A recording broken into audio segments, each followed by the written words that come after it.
మాజీ ప్రధాని మన్మోహన్ సింగ్ మరణం పట్ల సిపిఐ ప్రగాఢ సంతాపం తెలియజేస్తూ ఉంది. ఆయన సుదీర్ఘకాలం రాజకీయాల్లో ఉండన, ఆర్థిక శాస్త్రవేత్తగా ఆయన పేరు పోసిన 10 సంవత్సరాల పాటు భారతదేశానికి ప్రధానమంత్రిగా ఉన్నా ఆయన ఎప్పుడు ప్రతి ఇష్యూని రాజకీయం చేయకుండా ఇష్యూగా చూసినటువంటి వ్యక్తి.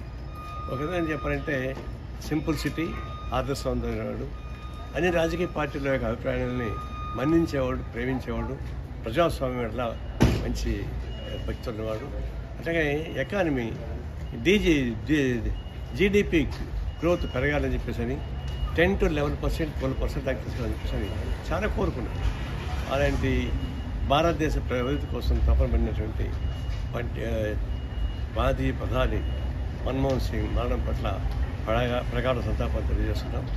వారి మరణం భారతదేశ ప్రజాస్వామ్యానికి, లౌకిక వ్యవస్థకి తీవ్రమైన లోటు. మేము ఒకసారి ఈ కొల్లేరు ఇష్యూ పైన ఇక్కడి నుంచి వెళ్ళి ఈ ఎన్విరాన్మెంటల్ సమస్య సీరియస్గా ఉంటుంది, కొల్లేరుని ప్రక్షాళన చేయాలని చెప్పేసి కోరితే ఆయన మెమోరం మొత్తం చదివిన తర్వాత ఆయన నన్ను ప్రత్యేకంగా అభినందించాడు. All the way you came from that resistance of Andhra Pradesh explaining on the environmental issue, I'm happy అని చేశాడు. అంటే ఆయన ఎన్విరాన్మెంటల్ ఇష్యూ పైన చాలా భక్తి ఉన్నవాడు. అట్లాంటి వ్యక్తి చనిపోవడం చాలా బాధాకరం. వారి మరణం పట్ల మరోసారి ప్రగాఢ సంతాపం తెలియజేస్తున్నాను.